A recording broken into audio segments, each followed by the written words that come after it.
दोस्तों नमस्कार। आज हम एक बहुत ही अलग टॉपिक पर बात करने वाले हैं।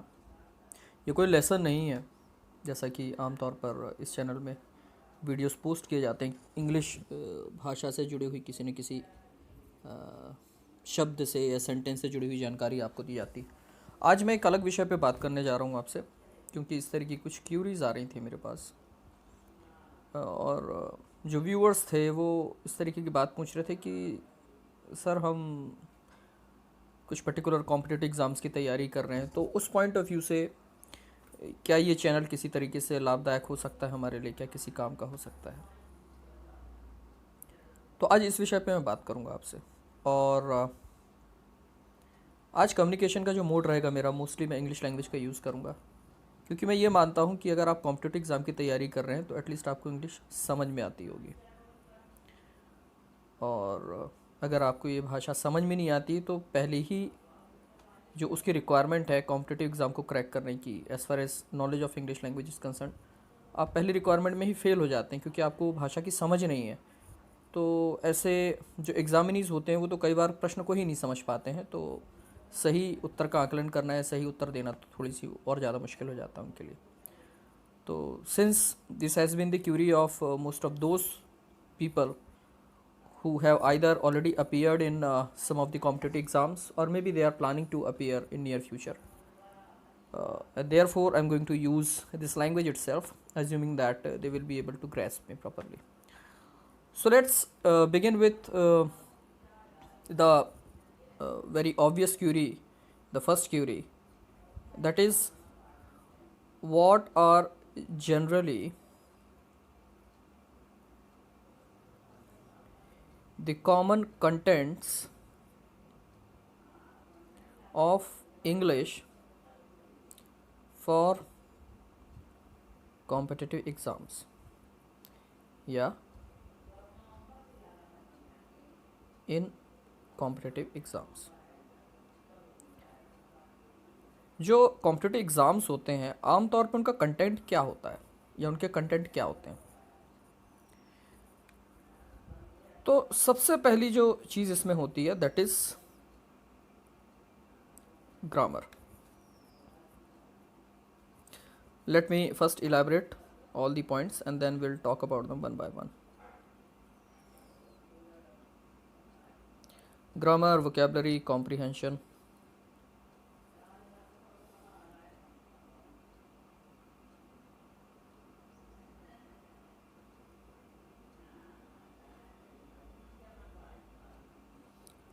Writing efficiency. Mostly irrespective of what kind of competitive exam you are willing to appear in, mostly in most of the exams, as far as English section is concerned, that section includes questions based on these parts of English language. The first one is grammar. When we talk about grammar, as I said before, grammar simply means having the knowledge of those basic rules of any language. Here we are talking about English language, having the knowledge of those basic rules of English language which bring universal acceptability to English. तो जब हम grammar की बात करते हैं तो grammar का सीधा सा मतलब होता है उन आधारभूत नियमों की जानकारी होना इंग्लिश लैंग्वेज से संबंधित, जो इस लैंग्वेज को यूनिवर्सल एक्सेप्टेबिलिटी प्रदान करते हैं, अर्थात जिनकी वजह से इंग्लिश को किसी भी देश में आप यूज़ करें उसका अर्थ वही निकलता है। इसका मतलब यह है कि देश के अकॉर्डिंग आपने ये चीज़ नोटिस भी की होगी कि अलग अलग देश में even if they use the same language, the way they use this language differs, particularly in terms of their accent, the way they pronounce these words. Primarily in terms of that, they differ from each other. The way we use English language in India uh, obviously differs from how it is used by Americans or Canadians or Australians. But primarily in terms of the accent, as far as grammar is concerned, it remains the same. It does not have any change at all, mostly not. So grammar is that. तो grammar से संबंधित क्या क्या चीज़ें पूछी जाती हैं आपके कॉम्पिटिटिव एग्ज़ाम में? आमतौर पे जो प्रश्न पूछे जाते हैं, चाहे वो एरर डिटेक्शन से संबंधित हो, चाहे वो सेंटेंस के डिफरेंट पार्ट्स होते हैं उनको सही क्रम में जमाने की बात हो, चाहे वो कुछ पर्टिकुलर वर्ड दिए उनके सही फॉर्म को यूज़ करने की बात हो, चाहे वो फिल इन द ब्लैंक्स की बात हो, ये जितने भी क्वेश्चंस होते हैं आमतौर पे ग्रामर पे बेस्ड होते हैं. और इस चैनल के माध्यम से जब आप इस चैनल को देखते हैं, यद्यपि मैंने इस चैनल में जितने भी वीडियोस बनाए हैं उनमें ग्रामेटिकल टर्म्स का कम से कम इस्तेमाल किया है व्यूअर्स के लाभ के लिए, क्योंकि आमतौर पे ग्रामेटिकल टर्म्स से थोड़ी सी दिक्कत होती है उनको. बट आप ये मान के चलिए कि इस चैनल में जो चीज़ें आपको बताई जा रही हैं वो ग्रामर से परे नहीं है. Everything that has been taught और विच इज़ बीइंग टॉट और which will be taught through this channel will absolutely be grammatical. So at first this channel contributes to improve your grammatical accuracy. सबसे पहला जो लाभ आपको मिलता है इस चैनल के माध्यम से वो ये है कि आपकी ग्रामर जो है इस भाषा से संबंधित वो इम्प्रूव होती है. आपको ये पता चलता है इसके माध्यम से, इस चैनल के माध्यम से, कि अगर हम कहीं पे कैन का इस्तेमाल कर रहे हैं तो क्या अर्थ निकलता है, कुड का इस्तेमाल कर रहे हैं तो क्या अर्थ निकलता है, शुड का इस्तेमाल करते हैं तो क्या निकलता है, वर्ब के फर्स्ट फॉर्म का किस सेंटेंस में प्रयोग किया जाता है, वर्ब के सेकंड फॉर्म का कहाँ यूज़ किया जाता है, थर्ड फॉर्म का, फोर्थ फॉर्म का कहाँ यूज़ किया जाता है. ग्रामर का अर्थ यही है, सब्जेक्ट की जानकारी, ऑब्जेक्ट की जानकारी. तो पहला कंट्रीब्यूशन जो इस चैनल का है वो यही है कि वो आपको ग्रामर के बारे में बहुत स्ट्रांग बना देता है. आपसे ग्रामेटिकल एरर होने की संभावना बहुत कम हो जाती है, provided that you have paid enough attention to each and every video or every lesson that has been provided through this channel. And I don't know whether you have noticed it or not, but in this channel deliberately I have provided contents in a systematic order by labeling them in the form of lesson number. You will barely find any channel providing contents in the form of lesson number. And if there are certain channels, I appreciate them, because that simply means they have had certain plan. And I have had a very simple plan in my mind, that at first my objective is to help my students improve their understanding regarding this language. My first objective is to help them understand this language, because using any language at first requires the understanding that language. As soon as somebody is able to understand the language, that person obviously will make efforts to use that language in spoken as well as written manner. तो I hope कि आपकी पहली जो Curie है कि इससे हमको क्या लाभ होगा अगर हम इस चैनल के कंटेंट्स को देखते हैं, पढ़ते हैं, कॉम्पिटिटिव एग्जाम के पॉइंट ऑफ से क्या लाभ होगा. तो पहला सबसे इंपॉर्टेंट जो लाभ होगा वो ये होगा कि ग्रामर के दृष्टिकोण से आप बहुत आपका जो पक्ष है वो मजबूत हो जाएगा. ग्रामेटिकल जो क्वेश्चंस हैं उनको आप उसमें अधिक से अधिक स्कोर कर पाएंगे. और जैसे ही आपकी ग्रामर स्ट्रांग होती है, वैसे एक दूसरी चीज़ जो आपके अंदर आती है वो होती है, जिसमें थर्ड पॉइंट आपको दिखाया जा रहा है, विच इज़ कॉम्प्रिहेंशन. कॉम्प्रिहेंशन का मतलब होता है समझ. ये एक वर्ब से बना हुआ वर्ड है, that is comprehend. If you can comprehend something, that simply means you are able to properly interpret something, you are able to properly understand, grasp what you read और व्हाट यू लिसन टू. जो आप सुन रहे हैं अथवा पढ़ रहे हैं, आप सही तरीके से उसका अर्थ निकालने में सक्षम है. ये आपकी जो क्षमता है उसी को हम इंग्लिश में बोलते हैं कॉम्प्रिहेंशन. तो जो कॉम्प्रिहेंशन पे बेस्ड क्वेश्चंस होते हैं, चाहे वो अनसीन पैसेज पे बेस्ड हो, चाहे वो पैराग्राफ में कुछ वर्ड्स फिल इन करने से संबंधित हो, अगेन जब तक ग्रामर आपकी स्ट्रांग नहीं है आपकी समझ वीक होगी. तो कॉम्प्रिहेंशन पे आधारित जो क्वेश्चंस हैं उनको भी बहुत आसानी से आप अगर हैंडल करना चाहते हैं, उनको अटेम्प्ट करना चाहते हैं, तो उसमें भी ये चैनल आपकी बहुत बड़ी भूमिका निभाता है। हालांकि कॉम्प्रिहेंशन की जहाँ तक बात है या कॉम्प्रिहेंशन पे आधारित क्वेश्चंस की जहाँ तक बात है, इसमें ग्रामर के नॉलेज के साथ साथ एक और चीज़ की आवश्यकता होती है, and that is the habit of reading, which most of the students are not aware of. So let me mention it so that whenever you need, you can revise it. Comprehension skills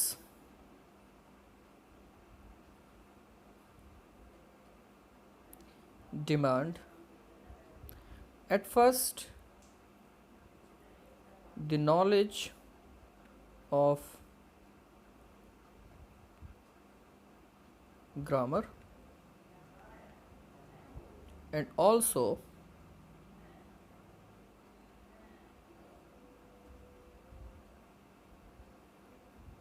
the habit of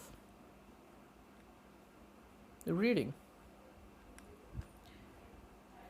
ऐसे बहुत से लोगों को मैं व्यक्तिगत रूप से जानता हूँ. I know personally many of the people who may have very good command over language as far as grammar is concerned, but still if I serve them certain passages and I ask them to attempt the questions based on these passages within a certain period of time, many of them will fail.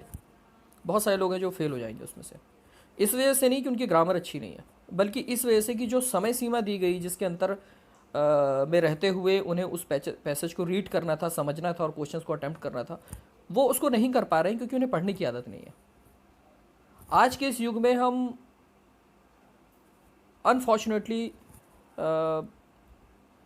जो reading की habit है उससे काफ़ी दूर होते जा रहे हैं, और ये इसी का रिजल्ट है कि कॉम्प्रिहेंशन से संबंधित जो क्वेश्चंस होते हैं उसमें कई बार अच्छे अच्छे बच्चे जो है वो अच्छा स्कोर नहीं कर पाते हैं. तो मेरा आपको सुझाव ये है कि अपने ग्रामेटिकल नॉलेज को इम्प्रूव करने के साथ साथ आप वैरायटी ऑफ थिंग्स जो हैं उनको रीड करने की कोशिश करें, चाहे वो आर्टिकल्स हों, चाहे वो न्यूज़पेपर में आने वाले एडिटोरियल्स हों, चाहे आपके पास कोई अच्छी सी बुक हो ऐसे पे जिसमें अलग अलग तरीके के एसेज हों, चाहे वो नॉवल हों, चाहे फिक्शन हो, चाहे स्टोरीज़ हों. अलग अलग जानर की जो चीज़ें हैं इंग्लिश लैंग्वेज में उपलब्ध हैं, आप उन्हें पढ़ें, और पढ़ने के बाद आप देखें, एक पैराग्राफ दो पैराग्राफ पढ़ने के बाद देखें whether you are able to summarise whatever you have read. जो भी आपने पढ़ा है क्या आप उसको समराइज़ करने में सक्षम है? क्या उसे आप अपने शब्दों में किसी और व्यक्ति को बताने में सक्षम है? अगर हैं तो बहुत अच्छी बात है, और अगर नहीं है तो फिर वहाँ पे आपको काम करने की ज़रूरत है. क्योंकि एक बात होती समझना, दूसरी बात होती समझाना. You cannot regard yourself as efficient at any language unless and until you are not only able to understand but also you are able to explain whatever you are willing to explain to somebody. Simply means your speaking and writing abilities. Again, when it comes to speaking and writing abilities, the foremost requirement is again the knowledge of grammar. How different types of words, conjunctions, prepositions are used, modals are used, how different types of sentences are framed, how to frame interrogative sentences, how to frame affirmative, negative sentences. And apart from grammatical knowledge, it also requires sound vocabulary. क्योंकि जब हम कोई बात बोलते हैं या लिखते हैं तो उसमें सेंटेंस स्ट्रक्चर के साथ साथ आपको शब्दों की ज़रूरत पड़ती है, और कॉम्पिटिटिव एग्ज़ाम में जिन शब्दों का आमतौर पे यूज़ किया जाता है प्रश्नों में जिनका हमको उत्तर देना होता है, आमतौर पे उनमें जो मैक्सिमम वर्ड दिए जाते हैं, आपसे पूछे जाते हैं, वो कॉमनली यूज्ड वर्ड्स नहीं होते हैं. कॉमनली यूज्ड का मेरे कहने का मतलब है कि कोलोकियल टर्म्स नहीं होते हैं. कन्वर्जेशनल जो हम कंटेंट की बात करें, कन्वर्जेशन में आमतौर पे उनका इस्तेमाल उतना ज़्यादा नहीं किया जाता है, बल्कि उनका इस्तेमाल आमतौर पे एकेडमिक राइटिंग में, या आप कह सकते हैं आर्टिकल्स में, एडिटोरियल्स में, इसमें बहुत ज़्यादा यूज़ होता है. तो इस प्रकार की वोकेबलरी की तैयारी के लिए आपको अलग से उसकी तैयारी करनी होती, चाहे आप कॉम्पिटिटिव एग्ज़ाम पे आधारित जो बुक्स हैं आपको उनको पढ़ के तैयारी कर सकते हैं। और इस चैनल की तरह कॉम्पिटिटिव एग्ज़ाम से जुड़े हुए जो वोकेबलरी है उस पर आधारित बहुत सारे चैनल चल रहे हैं, उसकी इसको भी आप सब्सक्राइब कर सकते हैं, रिवाइज़ कर सकते हैं। प्लस अगर आपका पेशेंस बना हुआ है तो आने वाले कुछ समय पश्चात इस कड़ी में जो मैं भी कंटिन्यू कर रहा हूँ, मैंने एक सिंपल सेंटेंस से स्टार्ट किया है, फिर अभी धीरे धीरे कंजंक्शंस पे हम पहुँचे हैं, कंजंक्शंस प्रीपोजिशंस पे वर्क कर रहे हैं। धीरे धीरे हम एक ऐसी स्थिति पे आएंगे, जैसे कि आप टाइटल से जानते हैं, हिंदी टू इंग्लिश। इसका मतलब ही यह है कि I want to take my students to the level where they can learn the language through English itself. Simply means that following lessons, most of the lessons which are yet to be covered are going to be based solely on the vocabulary development. जो आगे के maximum lessons आने वाले हैं vocab development पे ही आधारित होंगे वो। लेकिन अभी मैं इस पे काम क्यों कर रहा हूँ, सेंटेंस कंस्ट्रक्शन पे क्यों काम कर रहा हूँ, प्रीपोजिशन या कंजंक्शंस पे काम क्यों कर रहा हूँ, वो इसलिए ताकि जो व्यूअर्स हैं वोकेबलरी वाले जो लेसन्स हैं उनको यूटिलाइज कर सकें। आपके पास शब्द तो हैं लेकिन आपको ये नहीं मालूम है कि उन्हें किस क्रम में कहाँ पर यूज़ करना है, तो शब्द के अर्थ जान के केवल आपका काम नहीं होगा, उन शब्दों का कैसे प्रयोग करना है सेंटेंसेस में वो भी हमें आना चाहिए। इसलिए मैं एक क्रम में आपको बताने का प्रयास कर रहा हूँ कि सेंटेंस किस तरीके से बनाए जाते हैं, फिर किस प्रीपोजिशन का प्रयोग कहाँ किया जाता है, किस कंजंक्शन का प्रयोग कहाँ किया जाता है।